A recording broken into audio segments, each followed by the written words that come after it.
Oh, hi there. Ollie Anderson here. How can you change your life fast? That's what this video is going to be about. It's probably not going to be what you expect. It might be a little bit more convoluted. That's not the right word. It might be a bit more illegal. No, that's not the right word. It's probably going to be different to what you expect, but it works because we're going to go deep into the core of who you are as a person. And if you can go down there and excavate some stuff, then you can change your life, transform your life without any bullshit quite quickly. That's what we're going to talk about. There are quite a lot of things that people normally try to do when they come to the point in life where they want to change their life. One of the most common ones is they try to change their mindset. It's like a very common thing. There's loads of books about it. There's loads of videos about it. There's loads of all kinds of things about it, podcasts or whatever. That's because it works. Changing your mindset is important, but it's only one piece of the puzzle. Like, if you only change your mindset and you don't change some of the deeper things within you, like your emotions, your actual goals, your actual vision for yourself, your actual understanding of yourself, your actual understanding of life, then you're going to just be rearranging the furniture on the Titanic while it still sinks because you're not excavating some of the deeper issues that led to the beliefs in the first place. And so a lot of the time, just working on the mindset stuff is like putting an elastoplast on a broken leg. It's only kind of covering the problem a little bit. You can actually change your mindset quite extensively and still have the core fragmentation and split within yourself that's causing you to feel like you need to change your life anyway. In other words, what I'm saying, dealing with just the mindset stuff or just the level of the mind is actually not very deep. It's not deep enough to transform your life to any massive degree. It might work in the short term. Like, you might change your mindset and get positive and do affirmations and start fingering your belly button and doing all these things that people do. But it's only going to take you so far, because if you only change your beliefs and not the emotional stuff and the nervous system stuff and some of the deeper stuff that I'm going to get into later in this video, then you're not actually going to make lasting change. And if you want to make lasting change, then the mindset stuff is not really the whole picture. It's just one piece of the puzzle. The other things that people do are what I just said. They work on their emotions and they work on their nervous system. I talk about these things because they're important. Again, like I said about the mindset, it's not the whole picture, but it's a piece of the puzzle. It's essential. So if you want to change your life, yeah, you need to look at your beliefs. You need to look at your emotions, because usually the beliefs that you have anyway are just an extension of whatever underlying emotional stuff that you have. There's a book called Letting Go by a guy called David Hawkins. In there, I think it's that book anyway, he said if you can deal with just one emotion, you can get rid of thousands of different thoughts, because normally there's those emotions bubbling away beneath the surface. They affect your relationship with yourself, and that affects the hamster wheel of thoughts that go on and on in your mind and cause you to believe that you want to change your life in the first place. And so, yeah, you can deal with your emotions by sitting and being present and going on a retreat and doing this and doing that. That's good stuff if you allow the emotions to move so that you no longer identify with the version of you that is an extension of those unreal blocked emotions. If you become identified with your emotions, which is what often happens, then you end up being enmeshed, which means that you don't let the emotions move. You think that you are the emotions. You don't just have anger, you are anger. You don't just have depression, you are depression. And so you cling to that emotional stuff, and it becomes a filter between you and life itself. And as soon as you start filtering life through your emotions and identifying with them, then you're actually blocking yourself from transforming your life, because the emotions aren't going to move and you're not going to end up finding that state of flow and wholeness, which is ultimately what we're all really seeking, because that is our real lives, the state of flow and the state of moving with wholeness into deeper wholeness. And so, again, like I said about the mindset stuff, the emotion thing is just one piece of the puzzle.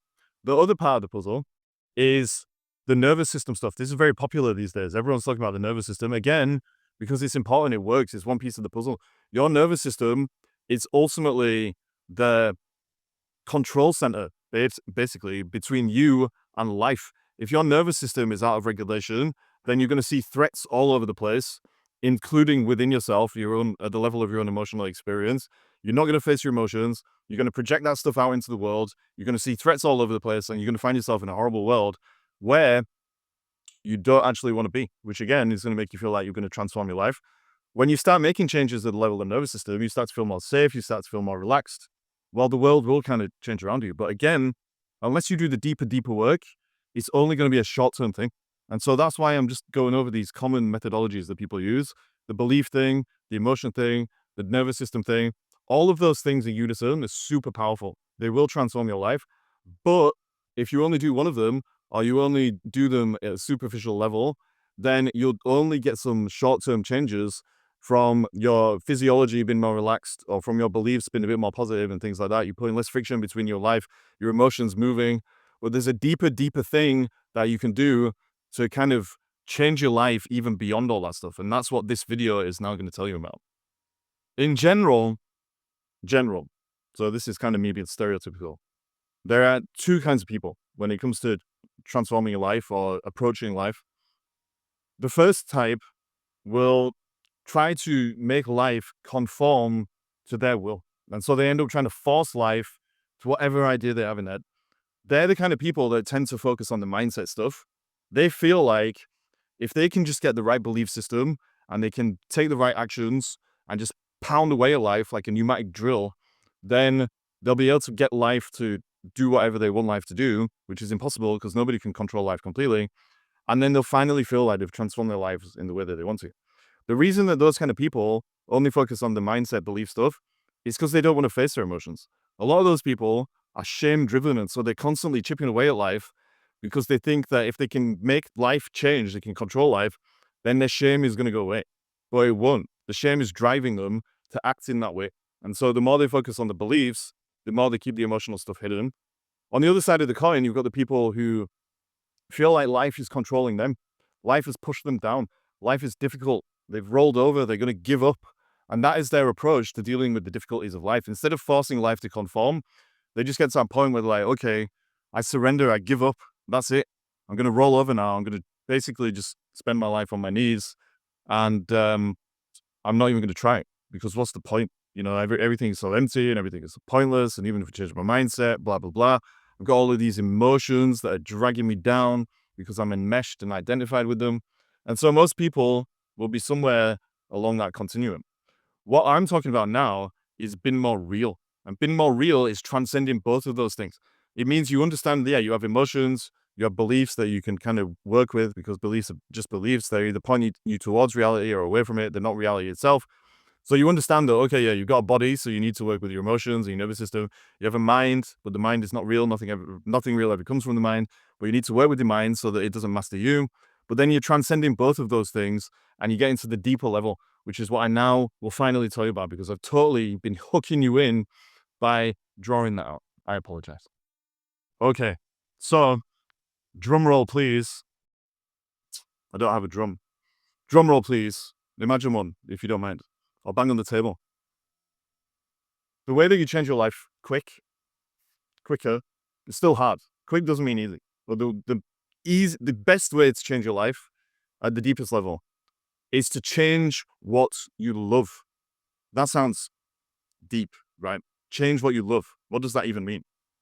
Change what you love means that there will be certain things in your life that you are fully devoted to, that you are almost worshiping. You don't realize you're doing this necessarily. You might not call it devotion or worship, but there are things out there that you have put on a pedestal that you are chasing because of your relationship with yourself, which is probably fragmented if you feel like you need to transform your life. And you feel like these objects of your love are going to save you. So, for example, common ones. Maybe if you can find the perfect partner and you can put this man or woman on a pedestal and just devote yourselves to them, then you're finally going to get some love from them. And the void that you feel inside yourself is going to dissolve and everything's going to be amazing. And so you spend all your time devoting yourself to somebody in that manner, which is unreal, because even though we can love each other, love is a good thing. Human relationships are not, whether we want to accept it or not, the ultimate thing. That is a controversial thing to say, maybe, but they are not the ultimate thing, because people are going to die. Even if you are with someone for your whole life, you devote yourself to them, they become the whole ultimate purpose of your life and your existence, and then you die or they die. Well, the relationship is gone, it's not permanent. And so one of you is going to be left with a big black hole inside yourself, a void. And so that is just showing you that loving that kind of thing, devoting your life to that, is not going to transform your life in the way that you think deep down or you want deep down it to be transformed in. Another one might be a career. People worship their careers. They have a void inside themselves because they've become disconnected from who they really are, from the truth of their own realness. They feel that restlessness, that itch that can't be scratched, as I often say.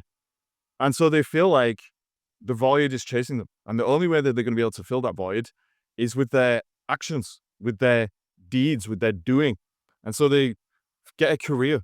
They decide that if they get a certain career, they become a life coach or a business coach or a whatever other thing it is that people do, like an author. These are things that I do. So I'm giving myself as an example. They feel like if you can just get success in that area to a great extent, then finally the rest of the world is going to see what an awesome person you are. And you'll get all this validation and you'll feel great and you'll have status. But eventually, because those things are all temporary, they're going to fade away. And the void that you were running away from in the first place is still going to be there because you haven't done that deeper inner work. Another one is power. People chase power. They chase money. They chase blah, blah, blah. You can chase anything. But if it's temporary, then it's unreal. And that means that the love you have for it, the devotion that you are giving it, is kind of misguided. I'm not saying that these things are bad things because they're not. They're all good things. The problem is when you love it so much that it becomes the ultimate thing in your life, besides something that's actually real, like the flow towards more truth, or God, if you want to use that word, or love, or wholeness, or connection, or some real value that is permanent and is not going to eventually disappear or dissolve or be taken away from you. There are certain real things in life that are always going to be real. I like to say God is love is truth, love is God is truth. Love is truth is God. However you want to say it, it's up to you. Those kind of things are real. They're eternal. And if you can put your love and your worship into that stuff instead of the temporary things, which are still good, I want to keep saying that. They're still good. They're just not ultimate. If you can take those things off a pedestal, the temporary fragmented things off a pedestal, and focus on something whole, then you're going to align your heart, so to speak, with something that is actually real. And this is the secret, if you want to call it that, of transforming your life quickly. Making sure that there is no gap between what you want at the level of your conscious mind and what you want at the level of your unconscious mind or in your heart. I'll go over that in a bit more detail so it makes sense. And hopefully it's going to help you start living a more real life. Before I do that, maybe I need to talk a little bit about love. That sentence came out weird, but I need to talk a little bit more about love because in general, we don't know what love is and we don't know who we are. We think in general that love is just a feeling. Like if you feel this kind of buoyant, light feeling towards something and it gives you pleasure, then it must be love. But actually, that's kind of a superficial definition of love. Love is acceptance. Love is a commitment to acting and being and showing up in a certain way, no matter what. That is the devotion.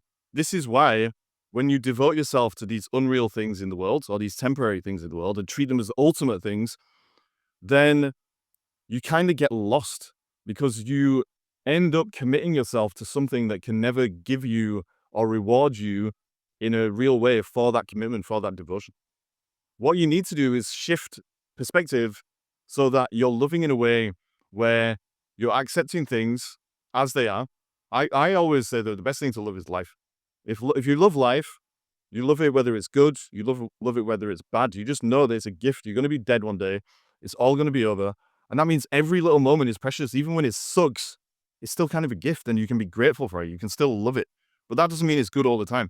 If you love somebody and you only love them when they're good towards you, when they're doing what you want, then that's not acceptance. That's basically having a little puppet follow you around and do your bidding for you because you think that love is conformity to your ideas in your head. That's not how it works. Love is acceptance, which means it's not always about the ideas in our head. People and life and things can transcend or act out of alignment with the ideas that we have. And then we have to learn and grow and change the ideas we have. And love is just a commitment to going through that process. The other thing as well, though, is we don't know what we are. We don't know ourselves because a lot of us are walking around fragmented, like I keep saying, because we have underlying shame, guilt, and trauma, which causes us to create a false version of ourselves, the ego. I've made loads of videos about this, I think, at this stage. And so we end up having two versions of ourselves. We have the ego version, which is the mask we wear. We forget that we're wearing the mask.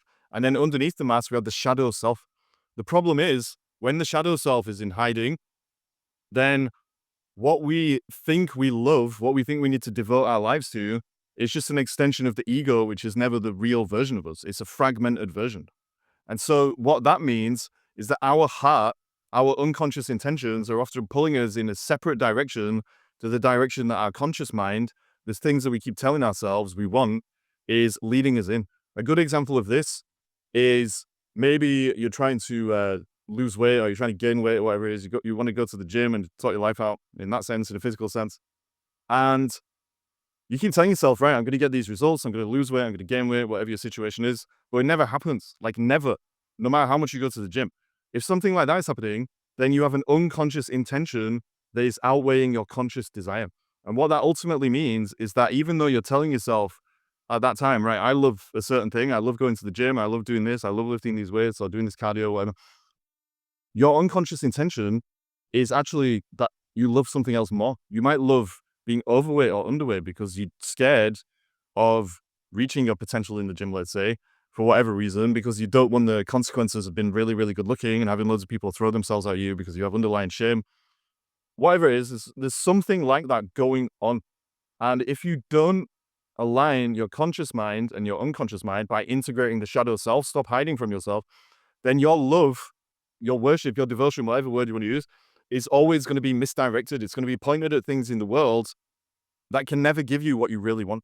And so the way to get to where you want to be is to make sure that you have done the work on yourself to know that you're as whole as you possibly can be. You're not hiding certain parts of yourself in the shadow territory, as I call it.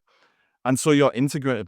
And if you're integrated, then the goals that you set for yourself, the actions that you take, the direction that your heart is pointing in is not just a bunch of unconscious assumptions and intentions and things like that. We often use the word heart these days as being like we talk about love. Like we say, oh, my heart is, you follow your heart, all this kind of stuff. When we say that, it means follow your feelings. But if you just follow your feelings instead of your principles and what you know is actually true, then you're going to end up in trouble because your feelings change constantly. That's what feelings do. Like they're constantly moving. Emotions are energy, emotion, emotion. And so if you live according to your feelings, then you're going to have a bad time. Your heart, in a deeper sense, is your unconscious mind. It's your unconscious intentions. It's your unconscious assumptions. It's the things that you really value and want for yourself deep down. And if you don't know what they are because they're in the shadows, then you're just going to have a bad time. And that's why we can say, if you really want to transform your life, change what you love. Make sure that what you love is aligned with what's actually down there, not just who you think you are on the surface of your life because of what you've been told about yourself and the way that you have a fractured emotional relationship with yourself at the most superficial level. Jesus said, where your treasure is, there your heart will be also. That's kind of what I'm talking about. If your idea of what treasure is determined by your conscious mind and your ego, because you have a split within yourself and the shadow version of who you are is buried, and so your realness is actually not showing you the way that you want to go in life, then your treasure is going to be misdirecting your heart. It's going to be sending you in a direction that you actually don't want to go in and take you down a path that is completely unreal and is not aligned with who you really are and the potential that you can embody as you move through life and keep growing towards wholeness. If you know what your treasure is and you make sure it's real because you do that inner work first, then you're going to take action that is more aligned with what is important to you. This is why when I'm coaching people, I always take them through 3 steps. Awareness, which is deconstruct the ego. Look how the identity is holding you back, how it's causing you to believe something is going to fill the void, some unreal treasure that you've just come up with basically because it's helping you to feel good about yourself and to self-inflate instead of doing the inner work of actually riding through those emotions. The truth will set you free, but first it will piss you off and make you miserable. That's because you have to let go of all these ego illusions to ride back to the truth because the ego is just unreal. It's not true in any way, shape, or form. So awareness is first, then acceptance, which means integrating the shadow, seeing what's hiding beneath the ego that you created for yourself. If you've got an ego, you feel rigid, in life, you've got to control everything, you need to force everything, then you are pretty much 100% hiding something from yourself that's very real and it needs to come out so you can feel less friction in your life. Friction eventually turns to frustration and then misery.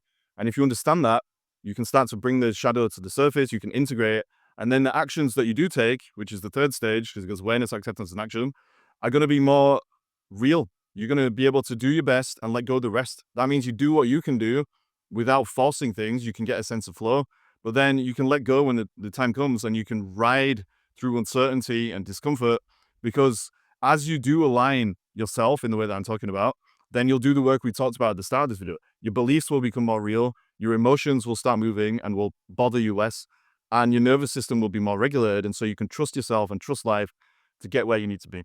So yeah, that was a video about that.